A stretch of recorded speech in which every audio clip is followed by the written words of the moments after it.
Hello po, mapagpalang araw po mga kabisnes naming minamahal. Please pakisupport po mga kabisnes. Please like, share, and subscribe.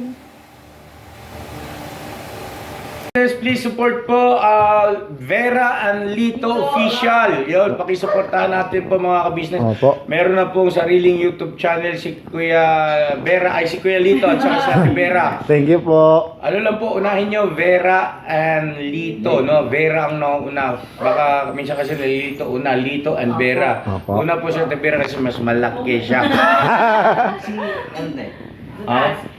So yun na mga kabisnes, salamat po ha, supportahan natin sila. Thank you so much. Thank you po. Support po mga kabisnes, Vera and Lito official. Opo. Yan. Official na po sila mga kabisnes. Opo. Na sila Thank you ay po. isa na, excuse me po, isa ng vlogger. Thank you po. Sa larangan ng YouTube channel. Thank you po. Ate Kuya. Please subscribe, like, and share! Yun o. Salamat. Huwag niyo pong kalimutan ang Vera and Lito Official mga kabisnes. At syempre ang Kabisnes Official, Papa Dins TV, at syempre ang ating family kabisnes mga kabisnes. At ito po ang mga picture ng mga Ems at kay ate. Syempre ang Kagwang by Papaya, Kagwang Bong Official, Kagwang Bugi Official, at syempre ang Kagwang Boknoy Official, Kagwang Istong Official, at ang Kuya Kagwang Damulag Official, Kagwang Bornok, Kagwang Intoy Official. Palang araw po mga kabisnes namin minamahal. Good morning po. Ngayong bagnal daw tayo amin mga kabisnes. Ito po, maglalakad na po kami. Opo. Papunta na po kami kila Kuya mga kabisnes. Opo. Good morning po. Good morning po sa lahat. So yan po, balikan namin po kayo mga kabisnes. Opo. Dinadaanan namin sa araw-araw. Papunta po sa KB House. Yun po, ang sarap po ng ganito kapayapang lugar mga kabisnes. Sino po makakamiss sa ganito? Yun po, napakaliwalas po ng ating kalangitan. Ayan po, silay pa lang po ang ating si Haring Araw. Ang sarap pong maglakad-lakad pag ganitong oras mga kabisnes kasi hindi pa masakit ang init at saka exercise pa po yan kasi morning pa po. So ayan mga kabisnes, samahan nyo po kaming maglakad-lakad pag ganitong oras. Napakasarap po sa pakiramdam mga kabisnes. So ayan mga kabisnes namin minamahal, galing na po kami kila Kuya sa nagpapahinga pa po sila, tulog pa po sila. Opo. So hindi na po muna kami kumatok mga kabisnes. Bumalik po muna kami tapos maglulugaw daw po kami ni Lito. Opo. Yun no. Kasi ano po, pagod sila kagabi mga kabisnes. May mga gampanin po sila sa church kahapon. Opo. Kaya hindi na po muna kami kumatok kami.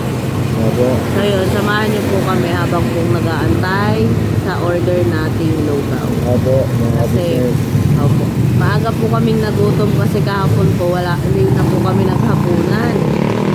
Anong oras po kami kumain kahapon ng tanghalian mga kabisnes ay 1:30. Tapos di na po kami naghapunan mga kabisnes. Kasi pag uwi ko po, masakit po ang aking ulo. Kaya hindi na po kami nagtanghalian ay naghapunan. Opo. Nagpahinga na lang po kami. Kaya maaga pong nagutom ngayon mga kabisnes. So yun mga kabisnes, balikan po namin kayo mamaya pag andyan na po ang ating order na lugaw. Opo mga kabisnes. So yun mga kabisnes, ito na po ang ating order. Plain po na lugaw, may toge, tsaka itlog po. Ganon din po si Lito mga kabisnes. So yun, kain po tayo. Kaya mga kabisnes, saan man panig kayo ng mundo naroroon, sana po mag-almusal na rin po kayo. Opo. Yun po. Kain po tayo mga kabisnes. Kain po. Ayun. Saka po pala mga kabisnes, balikan po namin kayo mamaya pagka papakita po namin ulit yung mga daily routine natin sa KB House. Opo. Kain po tayo. Opo. Dito na po tayo sa KB House. Yun po, ako po muna ay magwawalis para po maganda ang bungad ng ating araw ngayon. Tsaka, siya nga po pala mga kabisnes, kayo po, ano pong una nyong ginagawa pagdating po ng umaga mga kabisnes? Baka pwede nyo pong i-share sa akin para po alam ko rin kung ano yung mga first move ninyo sa gawaing bahay mga kabisnes. Ako po kasi hindi po pare-parehas. May time po na naglilinis muna ako. Mayroon din time pong magluluto muna po ako ng almusal. Pero itong time po na to ay naglinis po muna ako. Kasi ano po, hinuli ko na lang po yung pagluluto mga kabisnes. So yun po, walis-walis lang po ako dyan mga kabisnes. Para po ano. Then after po nyan ay maglilinis po ako ng mga salamin. Ganun po mga kabisnes. Tsaka mga display.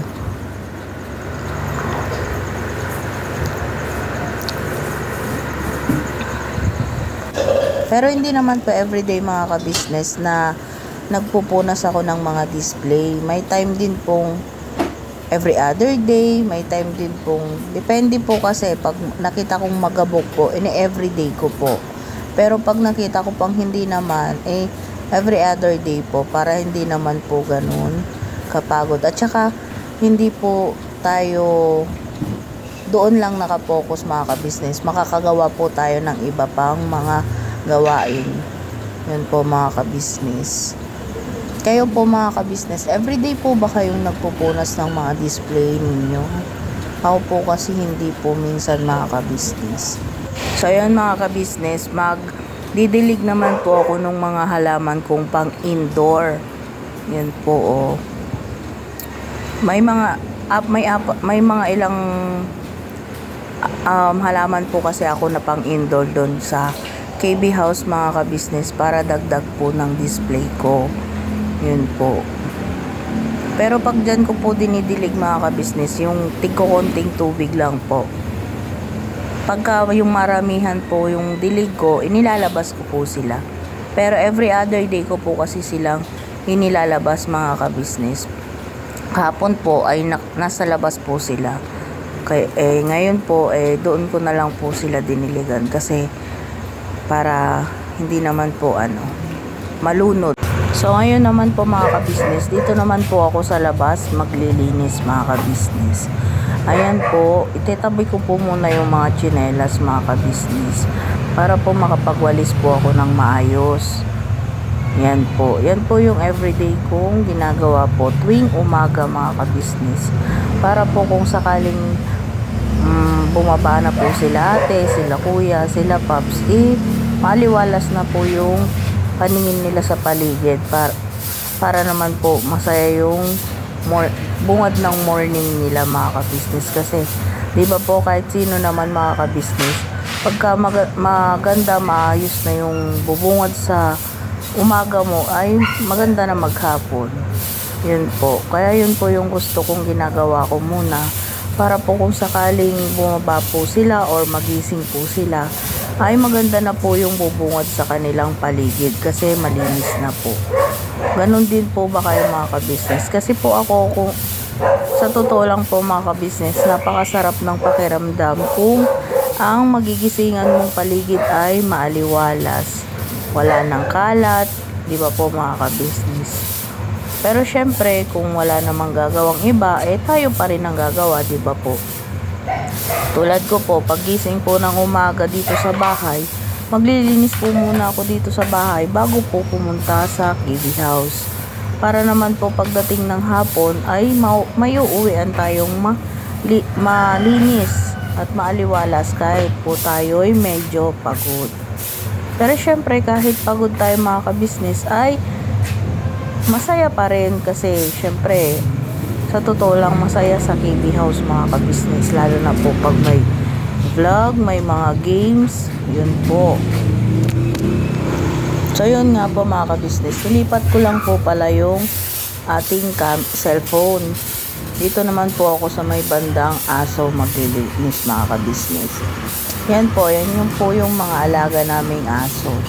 Yan pong brown ay si Panda po. Tapos may dalawa po kaming tuta na bago. Kasi yung isang aso po nasa labas naman po. Meron din pong cage yung nasa labas mga ka-business. Kaya hindi naman po siya makakakagat doon or makakahabol ng ibang tao na dumadaan.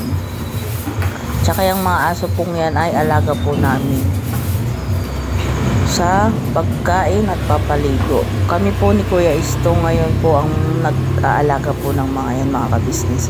Tulungan po kami sa pagpapakain, sa pagpapaligo po ako po. Yun po. Para po sila naman ay komportable kahit sila ay nakakulong. Tsaka syempre po, mas maganda na po yung nakakulong kasi po baka pag nasa labas po sila ay makakagat lang po sila ng mga dumadaang ibang tao mga ka-business. Siya nga po pala mga ka-business, baka po kayo magtaka. Naka-voice over po ako ngayon kasi try ko lang po mag-voice over. Kung okay lang po. Tsaka po, okay lang po bang pa-comment po kung okay lang po na naka-voice over ako. Kasi gusto ko lang po i-try para lang po malaman po kung okay lang din naman po. Salamat po sa mga magko-comment mga ka-business. Yan po ay nililinis ko na po pala yung ilalim ng kulungan ng aso mga ka-business para naman po hindi siya mangamoy. Pagkatapos ko pong linisin ng tubig ay nililinis ko po yan ng may sabon mga ka-business para po tayo ay mabango pa rin kahit may alaga pong aso. Yun po mga ka-business. Pare-parehas po kasi kami nila kuya mga ka-business na mahilig po sa mga aso po. Kayo po mga ka-business, sino po ang mahilig ng aso diyan? Yun po. Sa tanghali naman po, pagkatapos ko pong maglaba, ay nililiguan ko naman po sila. Every other day ko rin po sila nililiguan mga ka-business. Pero yung si Panda po, everyday ko po yan. Yan po siya, yung naka-brown mga ka-business. Yung brown po pala, hindi naka-brown. Sorry po. Yung brown po na si Panda ay everyday ko po siyang nililiguan. Kasi mainitin po yung katawan niya. Kumbaga, mahilig po siyang maligo mga ka-business. Pero yung dalawang tuta po, tsaka yung isa sa likod, ay every other day po mga ka-business. Mga ka-business, pasensya na po pala kayo at ako'y nabubulol pa po sa pagbo-voice over po mga ka-business. Sana po pagpasensyahan niyo po muna ako. Malay po natin, banda-banda riyan ay masasanay din po ang inyong lingkod mga ka-business. So yun mga ka-business, pagkatapos ko naman pong linisin yung sa tapat ng aso at sa ilalim po ng aso, ako naman po yung nagliligpit ng mga konting mga nakakalat yun mga ka-business. Yun pa mga ka-business. Ayan pa si Ate June. Yun o. Good morning. Yeah. Good morning po mga ka-business kasi may pag-usapan kami importante na pangalaga ng sigara. Ayan o. Sige, mamaya na lang ni. Apo. Ikwento mo. Hello po mga business. Papasok na kayo? Opo. Okay. Galingan sa school ba? Opo. Okay. Kumain na kayo? Opo. Ikaw Kuya Ace? Opo. Okay. So yun mga ka-business, laba time naman po mga ka-business. Yan. Konti po yung labahin ko ngayon mga ka-business kasi ilang araw na po akong everyday nakakapaglaba. So, konti lang po ngayon ang ating labahin. Wala po kasi ako masyado namang ginagawa. So, kaya na everyday ko po ngayon mga ka-business. Siguro may time pong nakikita nyong madami mga ka-business. Yun po yung hindi ako everyday nakakapaglaba mga ka-business. So yun mga ka-business, andito naman po ako sa aking sampayan. Yan po, ang dami ko pong hanger dyan mga ka-business. Kasi po minsan pagka ako'y natatambakan po ng labahin, ay kailangan ko po ng maraming hanger mga ka-business. Kaya po, pagka nakikita ko pong nakonti, nabili na po ulit ako. Yun naman po ay ang budget po ay hinihingi ko kay ate, or else pag mayroon po akong extra, nabunuhan ko po muna, pero lahat naman po yun ay ipinapalista po ng ate, yung mga expenses po mga ka-business. So yun po, sasampay lang po ako po'y pasilip-silip diyan, at kala ko po anong nangyayari po sa labas.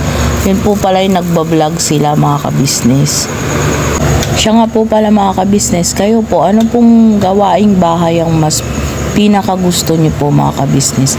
Ako po kasi mga ka-business, mas gusto ko po ang maglaba.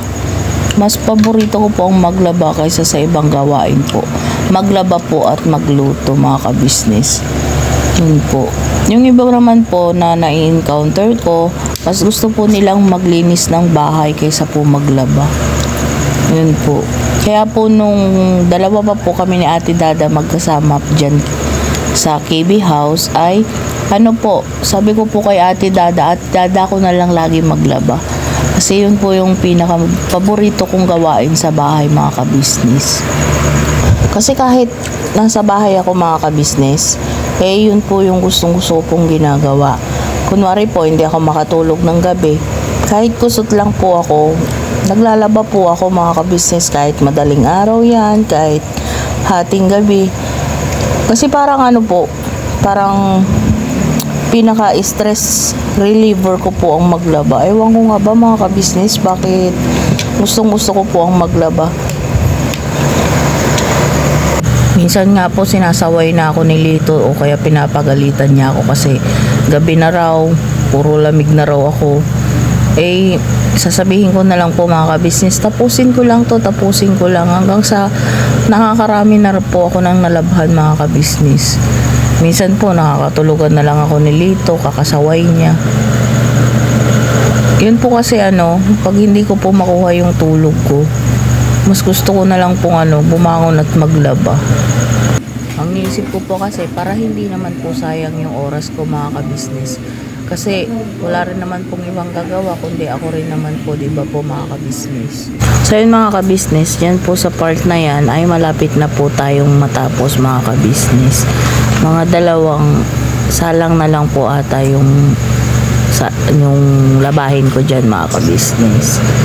So yun po, siya nga po pala, yung iba po nagsasabi na marami pong trabaho sa KB House, marami pong labahin. Hindi po mga ka-business, ang trabaho po sa KB House, nakadepende po yun sa bilis mo or sa gawa mo mga ka-business. Kung mabilis ka pong gumawa, isaglit lang po yan, lalo po pag sanay naman po kayo sa gawaing bahay mga ka-business.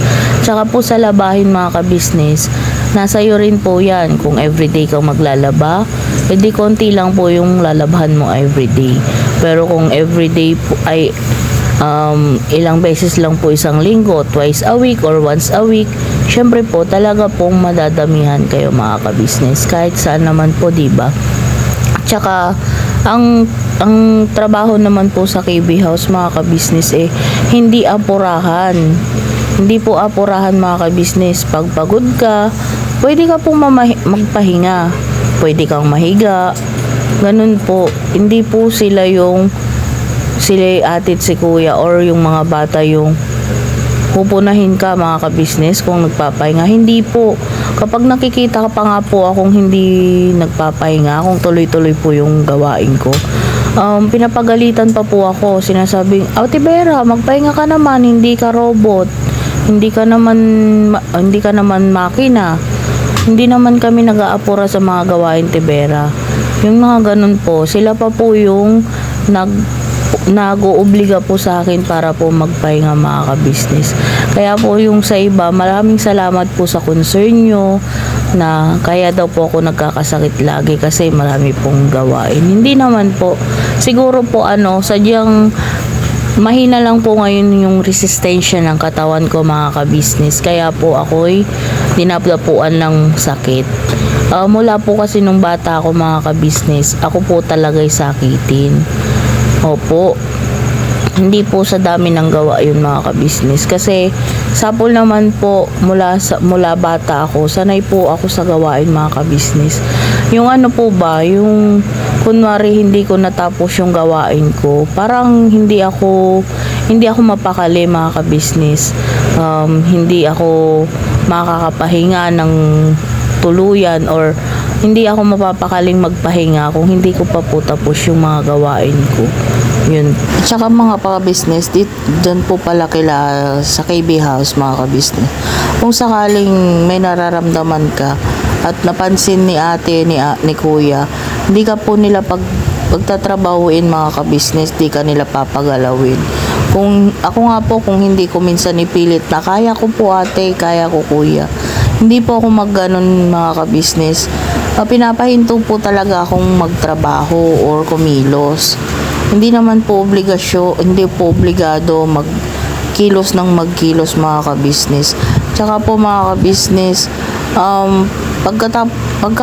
pagka minsan po pagka maaga akong kumikilos at dire-diretso yung gawa ko, minsan po alas 2 wala na po akong gawain. Ako'y paisisi na lang, nakaupo. Aantayin ko na lang po ulit ang hapon mga ka-business para po magluto naman ng hapunan nila mga ka-business or hapunan namin. Kasi doon na rin po kami nakain mga ka-business bago po umuwi.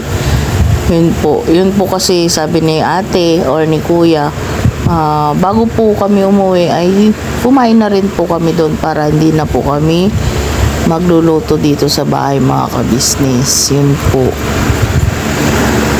po mga ka-business, tapos na rin po pala akong maglaba. Yun po, nilalagyan ko po pala ng panakip yung aming washing kasi po maalikabok mga ka-business. Pag hindi ko po nilagyan ng takip, maya't maya po maalikabok na po agad. Kaya po sayang yung paglilinis pagkatapos kong maglaba pagka hindi ko po siya nilagyan ng takip mga ka-business. Kaya yun. So yan po, magliligpit na po ako ng mga ginamit kong basket mga ka-business. Tapos na rin po. Ayun po pala si Ate Junjun mga ka-business. Kinukwentuhan niya po ako dyan. Ayun po sa Ate Junjun mga ka-business. Minsan po pagka alam niyang marami rin akong labahin, ay tumutulong din naman po siya sa akin mga ka-business. Pero pag contest, sinasabihan ko naman po sila na okay na Ate John, thank you, yung ganun po. Kinukwentuhan niya po ako dyan mga ka-business. Alam niyo naman po si Ate Junjun, makwento po siya. Yun po yung gusto namin sa kanya mga ka-business. Kasi pagka kasama mo po siya mga ka-business ay hindi ka maboboring or hindi ka maiinip kasi kukwentuhan at kukwentuhan ka niyan. Wala na pong ano yan. Pag nangumpisa na po ay wala nang tigil. Yan po sa Ate Junjun mga ka-business.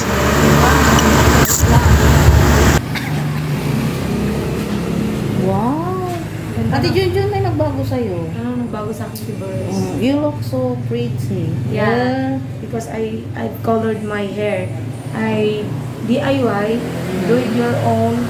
Yun, ang ganda ng kulay yung mga ka-business. Anong color yan, te? Milk tea ash. Wow. Kasi kung magpapakulay ka sa salon, nag-worth siya ng 800 tapos 1 to kung may kasamang treatment. Brazilian or treatment. Eh, sabi ko, mapapamahal pa ako kaya ako na lang magkulay. Kinulayan ko kagabi mga ka-business. So far, malambot siya. Hindi siya yung katulad dati pag nagkukulay ako nagda-dry. Ito, ang ganda ng ano niya mga ka-business. Bagsak na rin. Yeah. Sana. Hello, bashers. Alam ko mapapansin niyo na naman ako. Thank you sa panonood ng aming mga vlog. Ha?